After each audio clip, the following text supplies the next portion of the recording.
Good morning, everyone. Today, my team, Sherman, Priscilla, Benjamin, and I, Yin will be discussing about our debate topic. Singapore companies should only expand to nations that Singapore has established FTAs with. So, my team will be on the stand of supporting this statement. So, free trade agreements are agreements made by two or more countries to reduce or remove trade barriers, facilitate cross-border movement of goods and services, and also to establish trade promotion activities. Firstly, Singaporean companies will be able to benefit from more expertise brought into the company through technological transfer when they expand to nations which Singapore has established FTAs. Technology transfer involves the transfer of knowledge and technical know-how along with equipment and physical devices. So it involves the movement of scientific methods of production or distribution from one enterprise, institution, or country to another. So technology transfer makes it easier for businesses to gain new technology that may not be readily available in their country. So some countries that have FTAs with Singapore, such as China and Japan, have more advanced technology. So this include like 5G in China, as well as the advanced biomimetic technology in Japan. In addition, companies from other countries have a better knowledge in some fields or industries. Thus, Singaporean companies can partner with them to better improve their products or manufacturing processes. So this ensures that the operating systems are more efficient and fewer resources are required to produce the goods. So with these FTAs in place, Singaporean companies will have easier access. It will not be restricted in bringing these technologies and knowledge. So there will be an advantage compared to other countries without FTAs. So for example, Watson's EP Industries, who actually provides original design manufacturing (ODM) and original equipment manufacturing (OEM), contract manufacturing services for pro audio, hygiene products, and a wide range of plastic products. So with the latest European Union Singapore Free Trade Agreement, the Watson's EP Industries is taking advantage of this FTA to improve its products. So actually looking for joint venture activities with European companies such as the German and Swiss companies, we are actually renowned for good technology. And another good example is the Chinese company UTEK, which created a business out of purchasing and reselling technologies. So this business is important to companies that might lack the resources to develop technologies or the connections to technology transfer. UTEK is actually one of the intermediaries that work to connect businesses, universities, as well as other sectors. So this can be one of the reasons why Singapore businesses would venture into countries with FTAs. So Singapore companies could adopt some of this technology that UTEK has to offer and acquire these technologies for their businesses overseas. At the same time, Singapore companies can bring this technology back, which are unavailable in Singapore, to actually boost its efficiency and productivity. Secondly, Singapore companies are able to reduce costs for businesses. With FTAs, production costs such as export tariffs, custom duties, and taxes are removed or minimized. Companies did not pay these costs when they trade in countries that Singapore has established FTAs with. Duplicative testing and certification procedures in sectors such as electronics, motor vehicles and vehicle parts, pharmaceuticals, and medical devices are reduced, therefore lowering Singapore's exporters' operational costs. With trade barriers gone, Singapore companies can sell their goods and services in partner countries at more normal prices, as they are no longer subjected to trade barriers such as tariffs, which will increase these normal prices.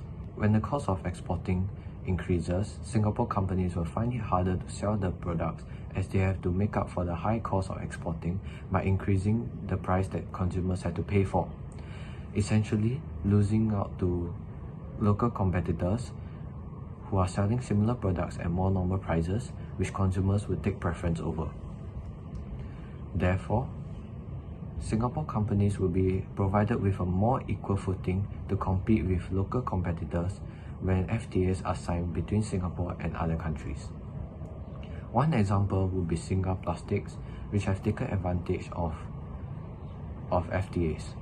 Ever since forging these FTAs, Singa Plastics have maintained competitive advantage and their export levels have increased by 30%. According to this source from Trading Economics, I was able to compare Singapore's plastic export levels over the years. In 2006, take the Korea-Singapore FTA, for example, which was established in 2006. In 2006, Singapore's plastic export levels were at 20,000 units.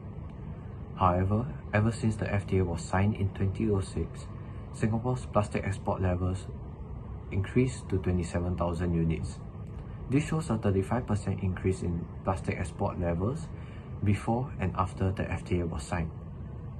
Thirdly, Singapore companies should only expand to countries we have FTAs with, as it is important for small businesses because it simplifies the process of doing business with other countries. Why? This is because these small businesses should trade with countries that have agreements, as they do not have the diplomatic contacts or the funds to target complicated markets. Singapore's free trade agreement network provides enhanced market access, certainty, and confidence for Singapore companies to venture overseas. A Straits Times article has stated that expanding overseas will help Singapore companies to expand their growth. These companies can tap on FTAs, which will enhance the company's advantage when venturing into markets. This will create a rise of opportunities, as being part of the supply chain of larger companies will be beneficial from the massive number of infrastructure projects across the region. An increase in the market access will enhance the competitiveness of Singapore goods. An example that is related to my argument would be the Belt and Road Initiative included in the Singapore-China Bilateral Free Trade Agreement.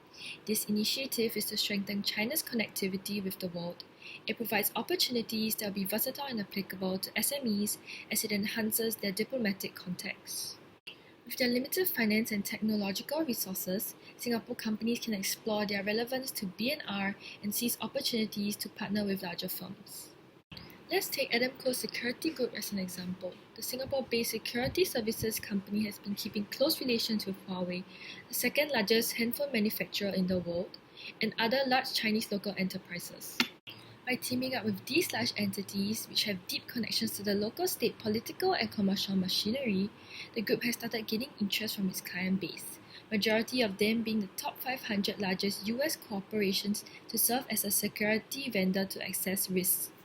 Therefore, FTAs provide better market access, thus benefiting these SMEs as they will have a wider exposure, putting them one step ahead. Lastly, another reason on why Singapore-based companies should only expand to countries with free trade agreements between them and Singapore is because of the better intellectual property protection they can receive when going to a partnered country as compared to the country with no FTA between them and Singapore. So intellectual property rights are actually one of the most important aspects of running a business, as they exist in many forms such as copyrights, trademarks and patents, and etc. to protect what signifies a big portion of assets, as much as 70% for some businesses. So without property rights, anyone can steal a business's ideas and innovations, and if so, why should they even innovate in the first place? However, when Singapore-based companies were to expand overseas, these protection rights protecting their businesses are no longer as valid because they are only enforced in the country of registration. This means that these countries have a high risk of having their intellectual property stolen and may not be able to deal with it effectively and legally in overseas. When Singapore signs a free trade agreement with another country, they can both negotiate for these protection rights when both of their companies expand to each other's countries. So one such example of these free trade agreements is the ASEAN Hong Kong China Free Trade Area. In this FTA, these participant countries have reaffirmed its rights and obligations with respect to other parties in accordance to the World Trade Organization's TRIPS agreement, which will be the minimum level of intellectual property protection these countries will practice under Article 1 of Chapter 10 on intellectual property. These countries have also agreed to promote and strengthen cooperation in the area of intellectual property rights under Article 2 of Chapter 10. So for another example, it will be the ASEAN-Japan Comprehensive Economic Partnership, where it is agreed that Japan will accord the same level of protection to Singapore-based companies and all investments as to the same level of local companies in Japan. So this creates a minimum level of intellectual property protection when Singapore-based companies expand to these participant countries, which will better protect them from intellectual property theft. So for Singapore-based companies such as Razer, which is a computer manufacturer, which has expanded to China for manufacturing purposes, this will be more crucial and important for them because of the very sensitive nature of their R&D and innovations involved in their products, which will cost the company heavily if stolen. So in conclusion, we are supportive of Singapore-based companies expanding only to countries with a free trade agreement with Singapore. This is because of the opportunities of having easier technology and expertise transfer, further reduction in business operational costs, a more equal footing when dealing with competitors overseas, and a more simplified process when doing business with other countries, as well as also for the better protection rights when partnering with partner countries.